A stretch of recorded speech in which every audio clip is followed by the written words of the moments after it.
Nous vous supplions, Seigneur, de continuer à nous assister avec bonté dans l'observation de ce saint jeûne, afin qu'ayant appris de vous-même ce que nous avons à faire, nous l'accomplissions par le secours de votre grâce.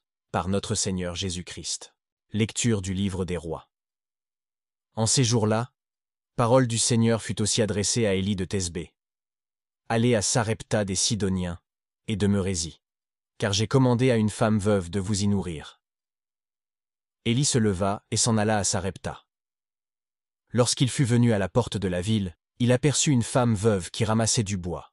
Il l'appela et lui dit « Donnez-moi un peu d'eau dans un vase afin que je boive. » Tandis qu'elle allait lui en chercher, il lui cria derrière elle « Apportez-moi aussi, je vous prie, une bouchée de pain dans votre main. » Elle lui répondit « Vive le Seigneur votre Dieu, je n'ai point de pain. J'ai seulement dans un pot autant de farine qu'on peut en prendre avec 3 doigts, et un peu d'huile dans un petit vase. Je viens ramasser ici 2 morceaux de bois pour aller apprêter à manger à moi et à mon fils, afin que nous mourions ensuite. » Élie lui dit « Ne craignez point, et faites comme vous avez dit, mais faites d'abord pour moi, de ce petit reste de farine, un petit pain cuit sous la cendre et apportez-le-moi, et vous en ferez après cela pour vous et pour votre fils. Car voici ce que dit le Seigneur, Dieu d'Israël. La farine qui est dans ce pot ne manquera point, et l'huile qui est dans ce petit vase ne diminuera pas, jusqu'au jour où le Seigneur doit faire tomber la pluie sur la terre. » Cette femme s'en alla donc, et fit ce qu'Élie lui avait dit. Et Élie mangea, et elle, et sa maison.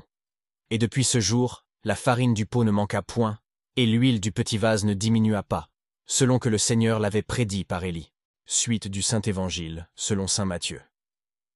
En ce temps-là, Jésus parla aux foules et à ses disciples en disant « Les scribes et les pharisiens sont assis sur la chaire de Moïse. Observez donc et faites tout ce qu'ils vous disent, mais n'agissez pas selon leurs œuvres, car ils disent et ils ne font pas.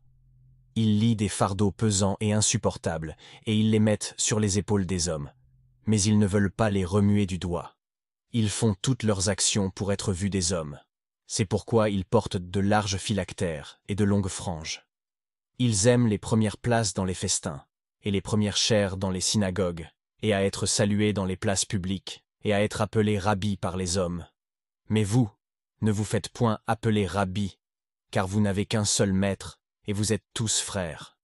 Et ne donnez à personne sur la terre le nom de Père, car vous n'avez qu'un seul Père, qui est dans les cieux. Et qu'on ne vous appelle point maître, car vous n'avez qu'un seul maître, le Christ.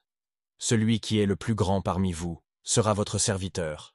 Quiconque s'élèvera sera humilié, et quiconque s'humiliera sera élevé.